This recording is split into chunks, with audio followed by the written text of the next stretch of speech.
All right, so last Sunday I started a new series called Human Failure and Divine Grace, and my intention is to preach the whole first section of 1 Kings from chapter 1 to chapter 11.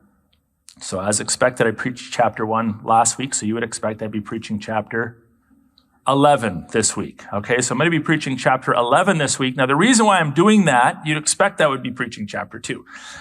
But I want to do chapter 11 and then go back and do 2, 3, 4, 5, 6, 7, 8, 9, and 10 for a couple of reasons. First of all, because today is what we're calling Biblical Sexuality Sunday. This is our third year doing this. It's one of the few things, we don't normally like to use the word annual around here because we don't want to be traditionalized, but I suspect we'll probably be doing this for some time to come. This is Biblical Sexuality Sunday. There's plenty of churches across North America that are participating in it. Near the end of my sermon, I'll describe a little bit more about what that's about. But the second reason is whenever we do a character study in the Bible, and we're studying the life of Solomon, it might be tempting to come out of that character series and think, oh, so the takeaway is be like Solomon. Or if we were studying Daniel, be like Daniel. Dare to be a Daniel, dare to serve the king. That kind of a man-centered approach. That's called anthropocentric preaching. It's man-centered preaching. It's, oh, look at Daniel, be like Daniel. Oh, look at Ruth, be like Ruth. Oh, look at Solomon, be like Solomon. But actually, that's not how the Bible's supposed to be read. The Bible often presents even great characters of the Bible as also having great flaws. And the purpose is to drive us towards God, to be theocentric, to be God-centered in our preaching. So at some junctures in the text, Solomon is a good example in chapters 2, 3, 4, 5, so forth. But other times he's a bad example. So we don't want to ever idolize the person of the text, but learn from their pluses and their minuses in order that we might focus our attention on God. So that's why we're doing chapter 11 today. And the title of this sermon is Sex, Idolatry, and Divine Judgment, all of which we see here. Let me start off by throwing out the word restraint. So the word restraint, or I could even throw out the word discipline. The word restraint and discipline can have negative connotations or positive connotations. So if you were restraining someone, stealing them from their family to take them off to be your slave, that would be a negative use of the word restraint. But oftentimes the word restraint, even though in our desire to be free from authority and encumbrances and rules, might sound kind of negative, the word restraint actually can be a huge blessing. So we would restrain a criminal, for example, so that he or she wouldn't keep murdering people or breaking into people's houses. We would restrain a child in their immaturity. If a toddler was running toward a pond or a river, we would restrain them. They might not like it. They might kick, holler, and scream, but we'd restrain them because we know as adults, that's not a healthy thing to do. You'll drown. We would restrain our dog if it was running out in traffic, unless we didn't like the dog. But typically, we would want to restrain the dog in order to extend its life. Well, the word restraint is something we want to unpack today. Personal restraint, especially in the area of human sexuality, is a blessing. Personal discipline in the area of human sexuality is a blessing. You're only going to hear this in the church because when you walk out the doors and you listen to the ideologies of the world, they're preaching something very different. They are preaching. It is a religion, but they're preaching something very different. You can do what you want. You can do who you want. You can have sex with whoever you want. You can live for yourself. This is the message, this radical freedom idea that somehow being disciplined or restrained in your sexuality is bad, is old-fashioned, is archaic, is somehow a restriction that is going to make your life worse. But in actual fact, it's a blessing. And here's why. Human sexuality always involves the heart, the mind, the soul, the body, our affections. And we're not concerned about affections. There's a proper way to express your affections. God has made us sexual beings, but unrestrained sexual affection leads to a breakdown of affection for God. And it's not well, sometimes it does, sometimes it doesn't. It's literally an either or. If you have unrestrained sexual affections that are outside of God's plans and purposes, if you love someone that you shouldn't love, if you're having sex with people you shouldn't be having sex with, if you're watching or thinking things you shouldn't be watching or thinking about, you cannot at the same time maintain affection for God. And the greatest commandment is to have affection for God, to love God. So literally this is an either or. Unrestrained sexual affection leads to a breakdown of affection for God. We simply cannot claim to be fully devoted followers of Christ, to be in love with God, to say, He's our King, we're worshiping you, if we're also worshiping our bodies, if we're also worshiping sexual pleasure. And that is precisely what sexual sin is. It's literally false worship. It's the worship of the human body or the worship of someone else's body and its sexual desires and or your sexual desires. Now, God, of course, created the body. We're not anti-sex in our church. We are pro-sex. Go check out our nursery. You see the fruit of our sexuality. We are pro-sex. God created our bodies. They didn't evolve. God created our bodies. And God was the one that designed sexual pleasure. God was the one that designed physical attraction between males and females. That was part of His design. So we're not anti-sex. We want people to be having good, healthy sexual relationships within their marriages. We want that. But sexual sin is different.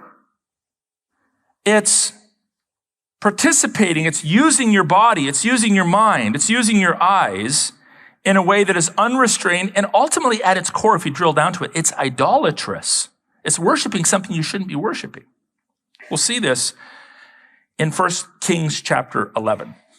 So here's the first point. Sexual sin is idolatry and leads to more idolatry. If you're unrestrained in your sexuality, you need to repent, first of all, because you're worshiping someone or something you shouldn't be worshiping, and secondly, because you are on a downward slope into further and further degradation. Now, King Solomon loved many foreign women, along with the daughter of Pharaoh, Moabite, Ammonite, Edomite, Sidonian, and Hittite women. The list goes on and on and on. From the nations concerning which God had said to the people of Israel, you shall not enter into marriage with them. Oh, is this because God is opposed to interracial marriage?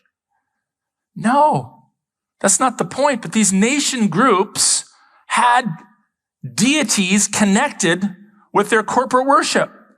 And if you married a woman from Moab, she was going to be worshiping the gods of Moab. And if you worship someone from Edom, she'd be worshiping the gods of Edom. So there was a spiritual inequality here. This is not some proof text to mitigate against or to nullify interracial or interethnic marriage. And the proof here is in the following statement. Neither shall they with you, for surely they will turn away your heart after other gods. Their nationhood was linked to false worship. Now, I want you to notice the emphasis on the affections, the heart. The heart is deceitful above all things and desperately wicked. You got to be careful. You ever hear people say, oh, just follow your heart? That's the last thing you want to do. Do not follow your heart. Follow the word. How do you access the word? With this thing, the mind. And then you allow your mind to inform your affections. You don't allow your affections to inform your mind. But here we have a man whose heart was given over to other gods. There's a repeated usage of this word. For surely they will turn your heart after their gods. Solomon clung to those in love. Now, it's like, well, how many wives did this guy have? Okay, grab hold of your seat, because this is shocking. He had 700 wives. Imagine his dating budget. who were princesses, and 300 concubines on top of that. So concubinage is not something we really have a category for in the West, but they all had a legal status. Princesses were likely those that were from various alliances he'd made with neighboring noblemen and kings and tribal leaders. These women were also had a status of wifeliness, but they would not have been, in all likelihood, from some sort of royal stock. So they were considered lesser wives. It's kind of weird, but it's the way it was. And then it says, and his wives turned away his heart. Surprise, surprise. It's interesting how your spouse has such an influence upon your spirituality. This is why one of the dumbest, stupidest things you can do, Christian, is to marry an unbeliever. Like, give your head a bit of a shake if that's in your mindset. It doesn't work. Oh, but they're willing to come to church with me. But are they diehard followers of Christ? No, don't marry them. It leads to disaster. Because inevitably you mutually affect one another. For when Solomon was old, his wives turned away his heart after other gods. He had several years where he seemed to hold it together, but in the end, they won. And his heart was not wholly true to the Lord his God, as was the heart of David his father. For Solomon, and here's where he becomes a syncretist, a polytheist. Solomon went after Ashtoreth, the goddess of the Sidonians, and after Milcom, the abomination of the Ammonites. So Solomon did what was evil in the sight of the Lord and did not wholly, that's what God's looking for, not halfly, not quarterly, not 7/8thly. He wants all of your heart. Wholly follow the Lord as David, his father, had done. Then Solomon built a high place, it gets worse, for Shemosh, the abomination of Moab, and Moloch, the abomination of the Ammonites. By the way, these were religions that burned their babies in public on their altars. And this theocratic king of the line of David, who's supposed to be a foreshadowing of the Messiah, ruling in righteousness, is building monuments for people who want to burn their babies alive and worship the false gods. There's a lesson there for how steep the decline is into sin and depravity if you are not careful. On the mountain east of Jerusalem. And so he did for all his foreign wives. And how many were there? 700. Who made offerings and sacrificed to their gods. Again, foreign is not a proof text forbidding interethnic or interracial, as some might call it, although there is only one human race, marriage. But it's about not being unequally yoked with those that are outside of the household of faith. It's forbidden. It's forbidden. Solomon's compromise was in nearly 1,000 unequally yoked relationships. Not one, not two, nearly 1,000 unequally yoked marriages of sorts. Now, he was also a polygamist. And this was not God's plan in Eden. When Adam was lonely, God didn't say, well, let me make you 1,000 girls. He made one. But there's 3 reasons why people, especially in ancient times, fell into polygamous relationships. The first one, especially for Solomon, is because it is in the nature of the human heart to covet that which is not yours or that which you are not entitled to. You see it from the time kids are knee-high to a grasshopper. They want that which is not theirs. And in the 10th commandment of our Bible, it says, do not covet your neighbor's wife or manservant or maidservant or house. So in polygamy, there's a violation of the 10th commandment. Polygamy is also the accumulation of women for sexual pleasure by men that are frankly too busy to build deep, meaningful covenantal relationships with one woman for life, which takes work, but is worth it. It's laziness. As is adultery, it's laziness. As is fornication, it's laziness. is trying to take shortcuts instead of working hard in a covenantal loving relationship for the husband to display Christ to his wife and for the wife to display the church to her groom. Secondly, it served to cement alliances with other nations to reduce the threat of attack. You may think, well, that's strategic. Not if you got God on your side. It's not necessary. It's actually questioning God's protective capacities to do that. Why would he, as a theocratic king, need a little bit of help from the outside to secure his borders when he had God on his side? He could have trusted in the Lord, but instead he trusted in his political acumen, his political prowess, his political know-how to try to protect himself. Maybe if I start marrying the daughters of all the nations around me, they won't attack me. After all, Bob the king next door, he's going to think twice about attacking me if his daughter lives in my palace. Third, symbolism. To have a harem, which is what Solomon had, symbolized power and wealth. Now, before you think, and these poor women also, can you believe it? They were willful participants as well, because this was an opportunity for them to live in a king's palace and to enjoy all of the comforts and the protection that he would afford them. But at the end of the day, his major offense was marrying multiple women from multiple worldviews, from multiple religious persuasions. Polygamy, of course, in this context, did involve a measure of covenantal or contractual status, and therefore it differed slightly from adultery or fornication. But it is never framed in a positive way. And in fact, God, prior to the rule of kings, even prior to the time of the judges, had predicted in advance that this is the direction the nation was going to go. And so under Moses in the Mosaic Code, he says this in Deuteronomy 17, speaking of kings, which weren't even on the scene yet. And he shall not acquire many wives for himself. Look how prophetic God is here. Lest his heart turn away. Nor shall he acquire for himself excessive silver and gold. God knows, God's not anti-authority. He allows for human authorities in this world, but power so easily corrupts. If you're in a position of influence, power, and authority, you have to be on your toes 24/7, because you can so easily start to abuse your power. And God put checks and balances in place. When you get a king, I don't want this guy collecting wives for himself or amassing gold and silver for himself.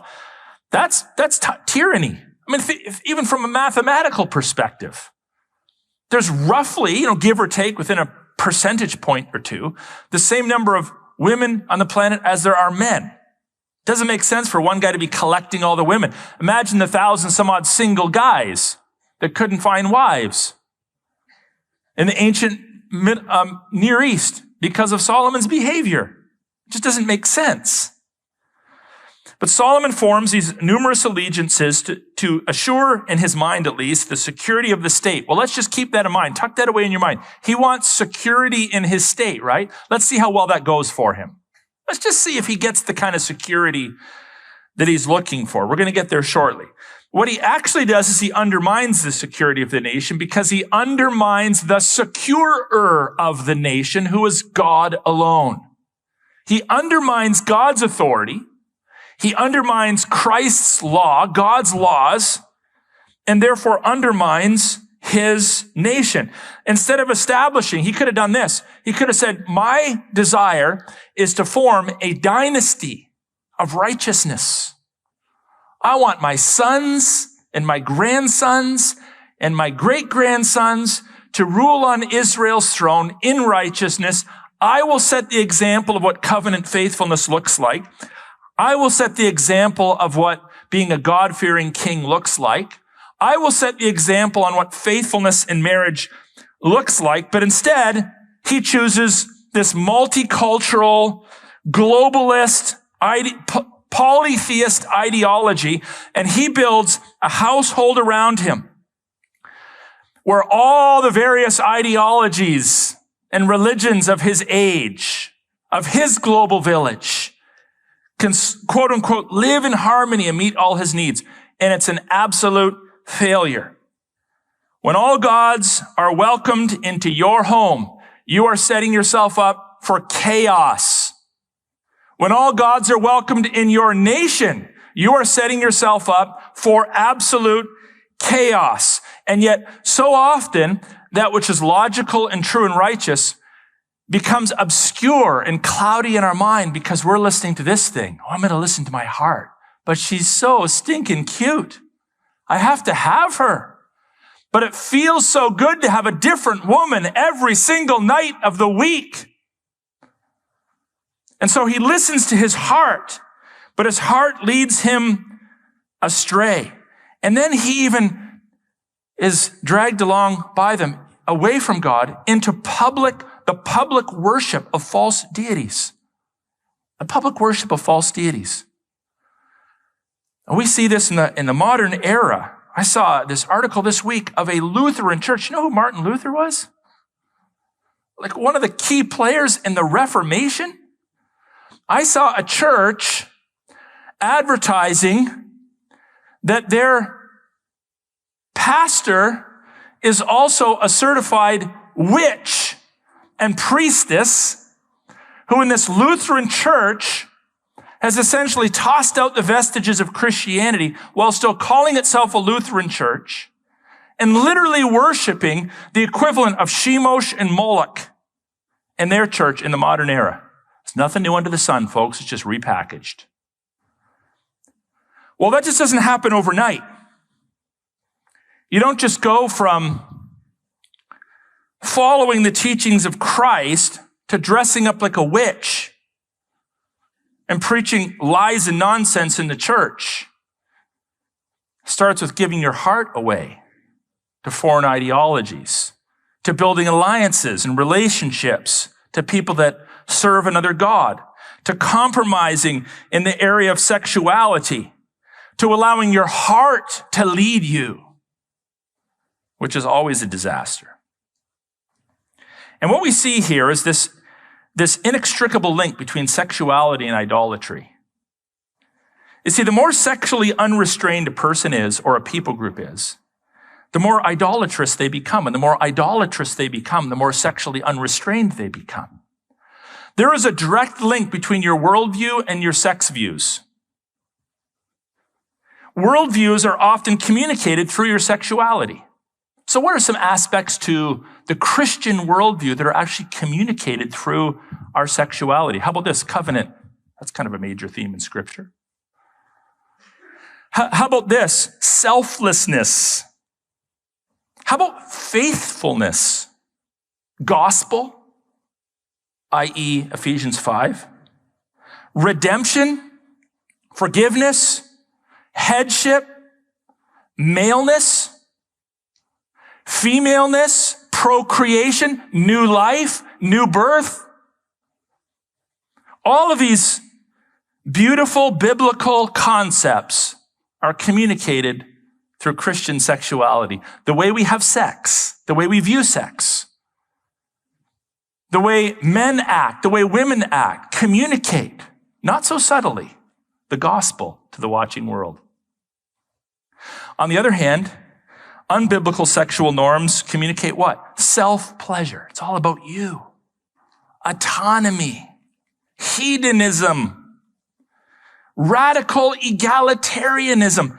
It starts with there's no difference between men and women. And then it goes to, well, there's no such thing as men and women. Like there's no categories anymore. Like nothing matters anymore. Genderlessness. So as we see in Solomon's life, the more women he bedded, the more gods he worshiped. The more women he bedded, the more gods he worshiped. He became dulled. His conscience was seared to the exclusive, jealous, holy, covenantal, life-giving, creational, faithful, merciful nature of the true and living God. And there's absolutely no way There's absolutely no way that any of these 1,000 women that he was with were satisfied with that relationship. There's no way. Oh, I get to go on a date with him once every 3 years. He doesn't even know my name. What kind of a relationship is that?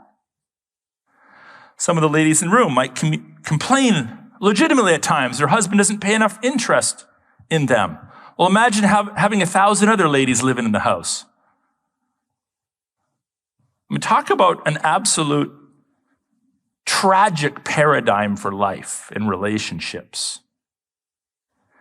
Now, most crazy of all is that somehow he rationalized that he could still worship the true and living God while participating in sin. Any of us ever done that? Rationalizing that somehow we can still worship the true and living God while worshiping a pantheon of false gods. Well, I just worship one God. Well, actually, no. If you're involved in sexual sin, you are an idolater.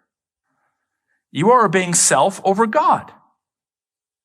And when you put self over God's law, you're worshiping self. So minimally, you got 2 gods involved in the mix, maybe more. In the modern church, it's a problem. Many Christians have been through multiple marriages, somehow justifying their fresh marriage because they get a fresh marriage license. After all, if the government says we're married, we must be married. Many Christians in the modern church admit to the regular habitual use of pornographic materials. Viewing, reading, observing that which is of the world and of the flesh and which only brings destruction and actually the dulling of your sexual appetites. If you want to ruin yourself sexually, by the way, and be impotent by 50, view pornography. Let me know how it goes for you. If you want to destroy your sex life, view pornography, young people. Go for it. Because even non-Christian counselors will tell you that there is a significant increase in a loss of sexual appetite and impotence among people in their late 30s and 40s and 50s, which is pretty young, because they've literally burned themselves out sexually. So you want to ruin your sex life? Go ahead and view some pornography and let me know how it goes for you. Immodest attire. The Bible says something about how we dress. We don't need to come to church in sackcloth dresses. But we do need to be careful not to participate in the latest styles and fashions if they happen to be sexually provocative. But it's a problem in the church. Exploratory sex, premarital exploratory sex. This notion, well, I better try the person out to make sure it works. It actually doesn't work that way. But after all, I can go to church on Sundays and God's merciful and forgiving. This is an abuse of God's grace and an abuse of God's mercy. And if it's a habitual, ongoing problem in your life, it's actually a mark that you are not a Christian at all. So this should warn you and make you a little afraid. Have we considered how idolatrous sexual sin actually is? We often think of it as, well,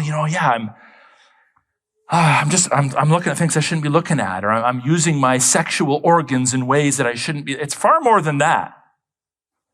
We're integrated beings, and we give ourselves to that which we worship.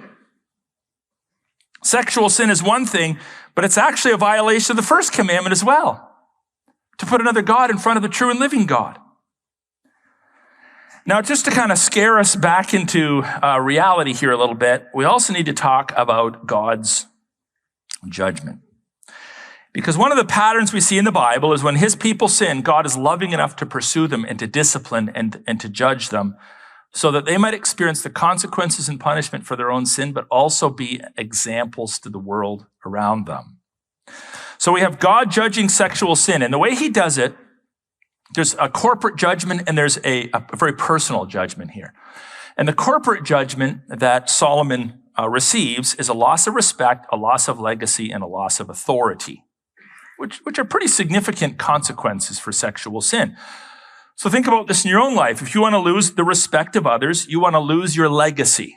You want to ruin those that will come after you. And you want to lose your authority, your influence over other people. Participate in sexual sin. But if you choose righteousness, people's respect for you increases, your legacy is expanded, and your influence and authority grows.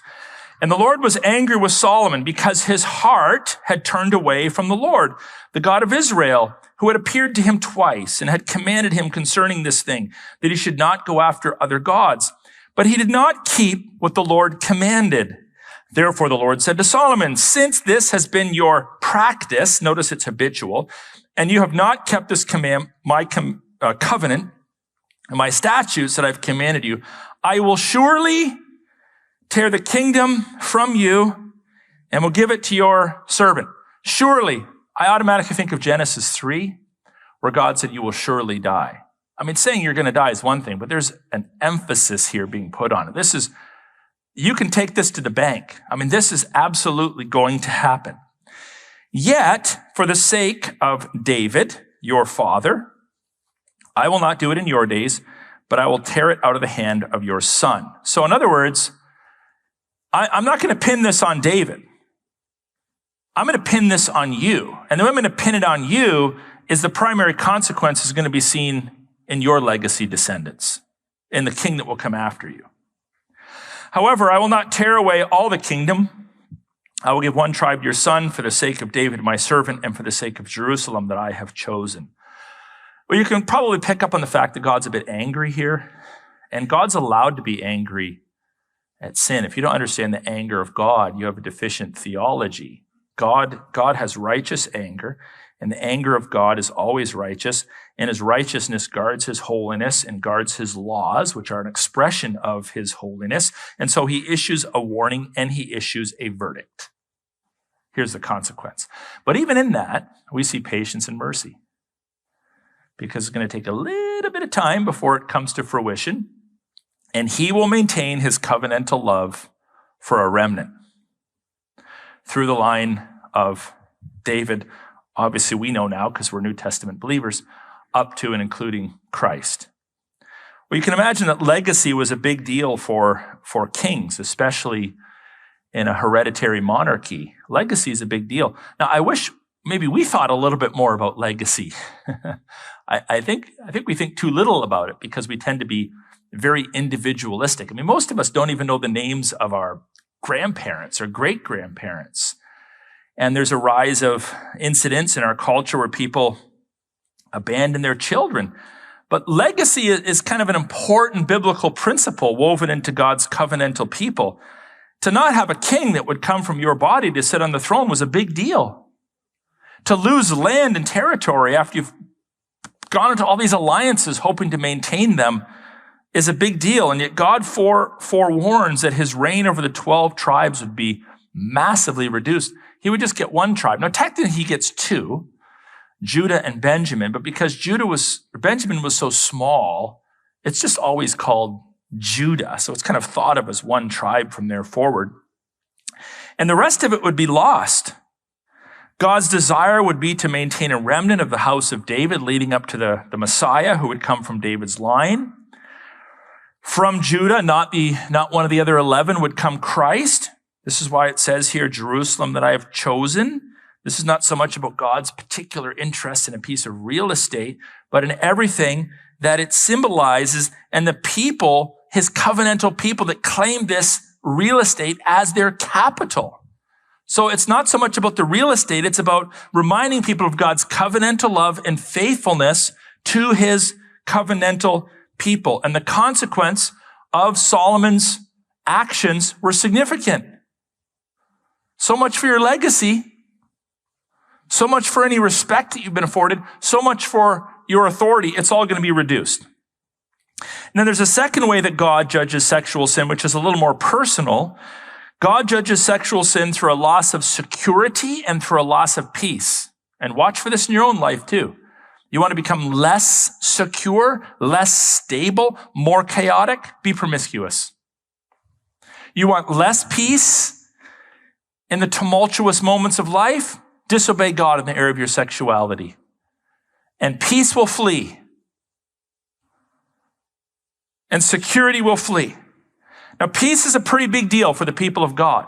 We often pray for it, that God would give us peace, that we'd have peace that surpasses human understanding, that there'd be peace on earth, that we'd live at peace with one another, that we'd be peacemakers. In Isaiah 9:7, our King is called the Prince of Peace.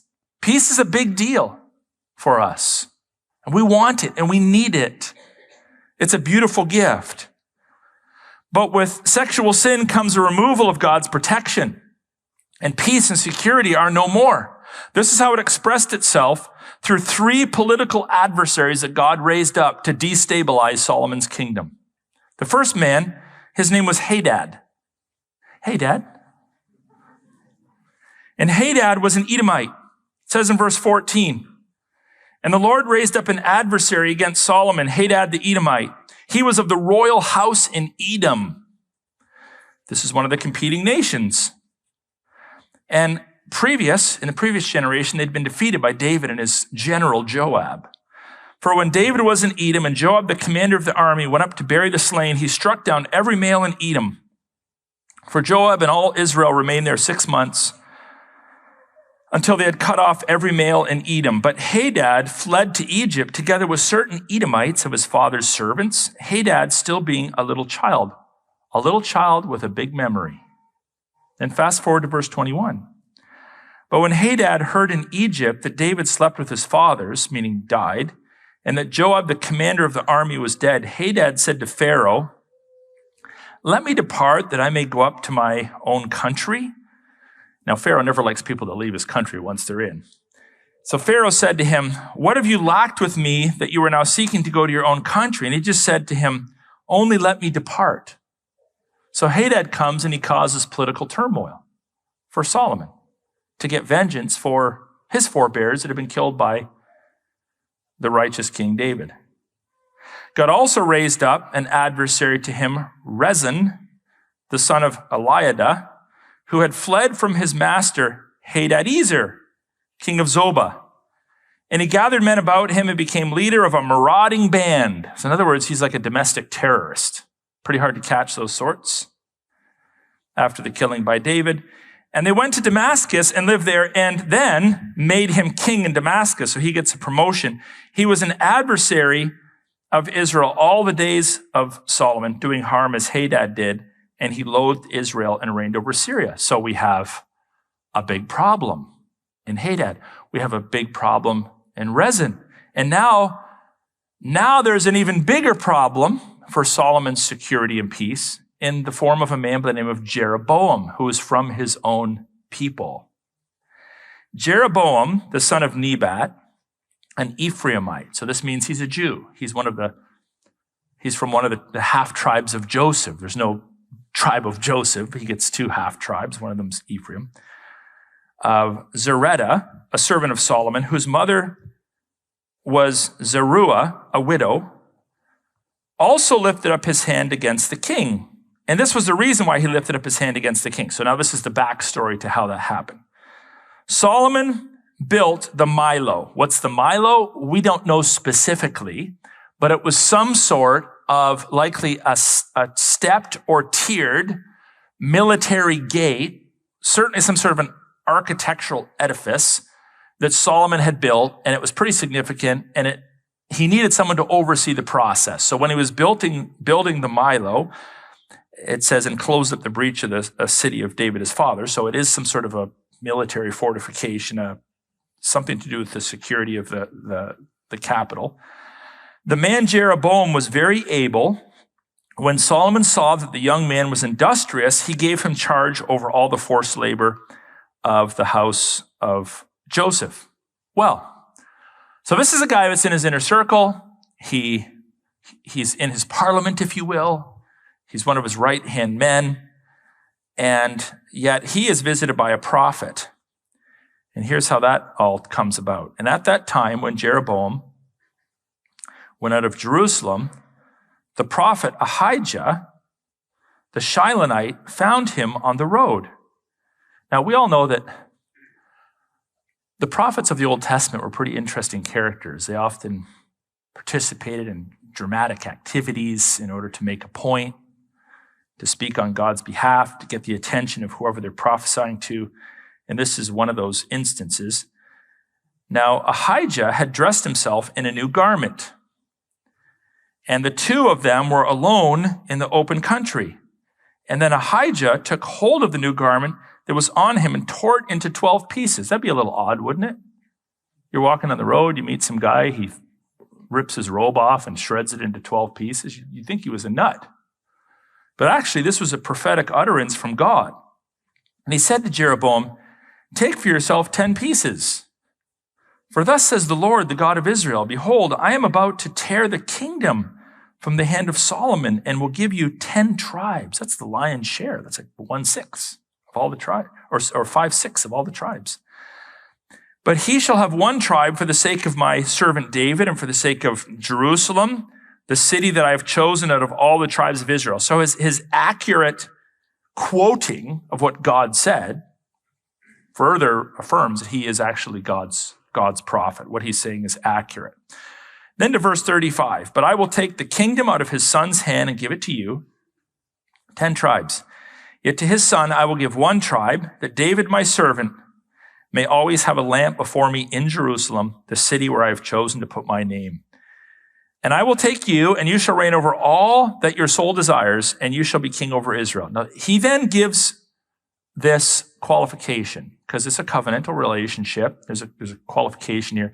The same kind of thing he gave to Saul, David, Solomon, to the righteous kings of old. There's a certain qualification that you have to abide by in order to retain kingly rights. "For if you will listen to all that I command you and will walk in my ways and do what is right in my eyes by keeping my statutes and my commandments, as David my servant did, I will be with you and I will build you a sure house," a legacy, "as I built for David, and I will give Israel to you. And I will afflict the offspring of David because of this, but not forever." See, God's punishment is always limited. Otherwise, we wouldn't be here. There's always mercy, even in punishment. Always. There's always mercy, even in punishment. "Solomon sought, therefore, to kill Jeroboam." So he could have repented, and God could have changed his mind. Now, God's changing of his mind is always in keeping with his sovereign plan. That's how it's framed up in Scripture to help us to understand the work of God. But instead, he becomes jealous at Jeroboam. So Jeroboam fled into Egypt to Shishak, king of Egypt, and was in Egypt until the death of Solomon. So it really is sad, I think. It's just a really sad ending to an otherwise great life. And not only a great life, but a man with great opportunities. You have great opportunities too. Many of you have decades in front of you. Great opportunities to serve the Lord. Don't blow it. Don't end your life on a note like this, losing your respect, losing your legacy, losing your authority, losing your security, losing your peace. See, sin is the biggest false advertiser of all. It always promises the world and it delivers hell. That's all it delivers. It promises the world and it delivers hell. Here his reign ends after 40 years, just like David, but he's not replaced by a wise king. He's replaced by a fool. Because that's what he had become. He'd become a fool. He had worshiped false gods. See, brothers and sisters, without leadership taking this seriously, without the leadership walk of a nation walking in humility before the Lord, even in our own country, the nation will inevitably and necessarily descend into chaos and disorder. This isn't just some Old Testament thing. It's happened time and time again. In the home. In the home. Without a moral compass guiding the husband, there's chaos. Without a moral compass guiding parents, there's chaos in their children. Without a moral compass guiding the church, there's chaos. Suddenly they're dressing up as witches, flying flags that represent the ideologies of hell. redefining gender and marriage in churches. Frankly, the Antichrist churches of our culture are a greater threat than our government. My own son, when he was in seminary, told me he had a professor that told him that he had done his doctoral dissertation studying the effects, the liberalizing effects of the United Church in Canada upon the state. And in his dissertation, he concluded that the United Church of Canada, which used to be a stalwart denomination of Bible-teaching churches, was actually always ahead of the state and their falsehoods and ideologies, and actually affected the Canadian state and pulled it away from God in large part. A failed church pulling the government that is quote unquote secular away from God. The church stands for righteousness, or the church's wholesale abandonment of God's righteousness, kid you not, has a massive effect on the trajectory of a nation. And when the visible church is compromised, then we should expect that our parliaments will be compromised. And our courts will be compromised. And our educational institutions will be compromised. See, without a moral compass guiding the church, there is chaos. Without a moral compass guiding a nation, there is chaos. There is chaos. We see it in Scripture. We see it in history. We see it in Canada. You want to get some people offended? Tell them this. Tell them Canada's broken. No, it's not broken. What kind of a patriot are you? It's not broken. You should have an optimistic view of Canada. Well, Canada is broken. And it's broken in the sense that it is broken away from God and his laws. You can even fix the economy and it'll still be broken, as long as it forsakes God and his laws. And there's no political solution to this apart from repentance. And we pray for it. Here we have the sad consequences of one man's ridiculous choices and hedonistic behavior ruining people for generations to come. Here's how it ends with his life. Now, the rest of the acts of Solomon and all that he did in his wisdom, they're not written in the book of the Acts of Solomon. Too bad he didn't live it out. You can preach, you can pontificate, you can tweet, you can write, you can lyricize great songs, you can earn your degrees, know your theology left, right, up, down, and center. But if you don't put it into practice, it's all for naught. He didn't put his wisdom into practice. And the time that Solomon reigned in Jerusalem, over all Israel, was 40 years. And Solomon slept with his fathers and was buried in the city of David, his father. And Rehoboam, oh boy, oh boy, oh boy, not a smart man. His son reigned in his place. Well, at the beginning of this message, I mentioned to you that this is Biblical Sexuality Sunday. And what we mean by that, why we've chosen to identify this day for this purpose, is that in January of 2022, the Canadian Parliament passed a bill. And they didn't put it into some obscure municipal bylaw or make it a provincial statute. They decided, we're so serious about this bill, we're going to put it into our criminal code. It's the biggest hammer in their toolbox to coerce your behavior. And they decided to pass this bill called the Conversion Therapy Bill. And the essence of the bill, this is their language, is to criminalize any practice, any treatment, or any service. That's their language. Practice, treatment, or service that would dare offer counsel to someone to abandon their false sexualities, their sinful sexualities, and conform with God's law.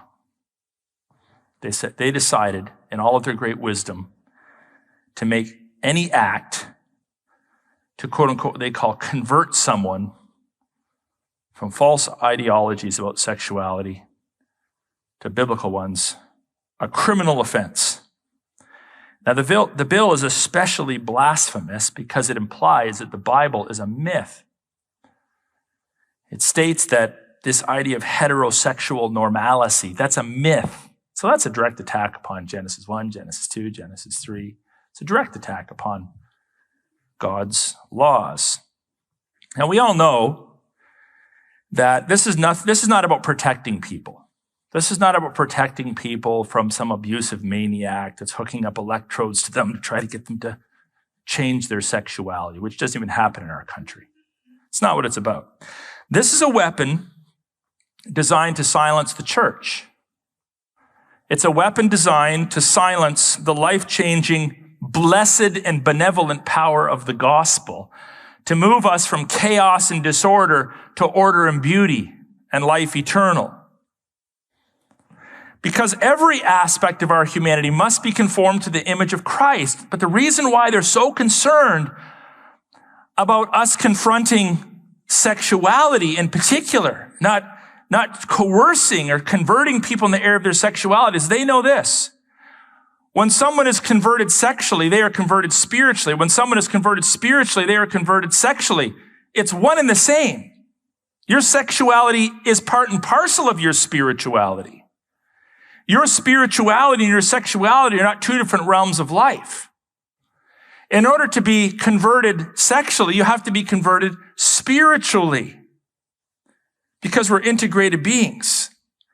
What this actually is simply an attempt to codify, to put into print, the immorality long promoted in our country, to which the church has largely been silent. And all it brings is further confusion and divine judgment. How have we done over the past 2 years since this bill came into law? Have we gotten better? Are people more balanced in their sexuality? No, we've completely taken out all the stops, and we're literally animalistic in our sexuality. You can have sex pretty much with whatever you want, however you want, pretending to be whoever you want. It's just like it would make the people of Sodom and Gomorrah blush. And unfortunately, much of the church has been passive and weak. And we can't afford to be any longer. If we want to have any legacy, any hope of seeing our nation turned. Individual Christians can hide behind their clergy. Preach it, brother. We all need to do that. We need to preach it. We need to teach it. We all need to get in the fight. Not just pushing the clergy out front, or a few little groups of people out front. We all need to speak the truth. To calmly, rationally, lovingly, courageously, which are not mutually exclusive, speak the word of God into the darkness. And the more we speak and the more hear, we can trust that God will be faithful to use his word to bring transformation. Because that's what his word does. It brings transformation. Now, you probably haven't thought much about all the lights that are above your head right now. You've just taken them for granted. We're in a room, there's lights. I haven't thought much about it. But now you're conscious of the lights. You're probably looking at a few of them. But you'd be very conscious of the lights if we just turned all the lights out in this room. Just let it go completely black. And then all of a sudden, I just shone a flashlight out into the audience. Right? So you're more conscious of light when it's rare. You're more conscious of light when you can't take it for granted. And I think that we live at a beautiful time in history, because as dark as the world has become morally, this is an opportunity to shine the light of the gospel in all of its rarity out into the world. And it'll get people's attention, because what we stand for and what we believe has become remnant theology. It's very rare. It's very rare for people to actually be married now for 50, 60, 70 years. That's a testimony. It's rare to be able to say to the guys, at work, I'm not interested in looking at your pornos. It's rare to speak well of your spouse that you've been married to for a long, long, long, long time. That's rare. It's rare to say, I don't go to strip clubs when I'm off on some business trip. That's rare. That's a testimony. It's rare, whoever thought this would be the case, it's rare to meet a manly man that actually acts like a man and not like a fruitcake. It's rare to meet a feminine woman that is nurturing and bold and courageous but loving and wants to be a mother and wants to be married and wants to submit to her husband instead of acting like a dude. It's rare, but it's part of our testimony. So the good news is that the darker it gets, the brighter the gospel shines. And this is our generation. And this is our time to shine for Christ. And the darkness will not overcome the church. The darkness will not overcome the church. So know this, your personal purity matters. It's part of your testimony. It's not just you and Jesus. It's part of your testimony to maintain personal purity. Your testimony, the way you talk, the way you act, the way you communicate your values, the way you respond to lies, folks, it matters. Your public sexuality matters. The pictures you post on Facebook of yourself, they matter. If they're modest, they communicate something. If they're immodest, they communicate something very differently. When you celebrate your 10th, your 20th, your 30th anniversary in a public way, it matters. It shows it's possible to be committed to one woman or one man for life. It matters. And then when you sin, the way you deal with that matters. When Solomon was confronted, there's no reference of repentance. We all sin. First thing we do, we repent. That matters. That's part of our testimony. Not our perfection, but our repentant humility before God. So let's walk differently than the Gentiles do in holiness and righteousness before God. Men, be men. Don't be ashamed of being a man. Ladies, be a woman. Don't be ashamed of being a woman. Remain sexually pure until marriage. It matters. Remain true to your marital covenant. It matters. If you're struggling in this area, step number 1, pray the Lord's Prayer. Deliver us from temptation. You pray that when you're about to have a second look, it'll work. God will be true to his promises. You don't pray afterwards. You pray before. Deliver us from temptation. Someone's flirting with you at work. They're coming on to you at work. Deliver me from temptation. Then do what Joseph did. Get your sandals on and get out the door. You might even be arrested for it afterwards. You might be accused by the Me Too movement. He was. But he did the right thing, and God ultimately honored him. Maintain short accounts with God. Learn to be disciplined. Learn restraint. It matters, and you'll be blessed. Let's walk different than the Gentiles do in holiness and righteousness before God. This is our act of worship.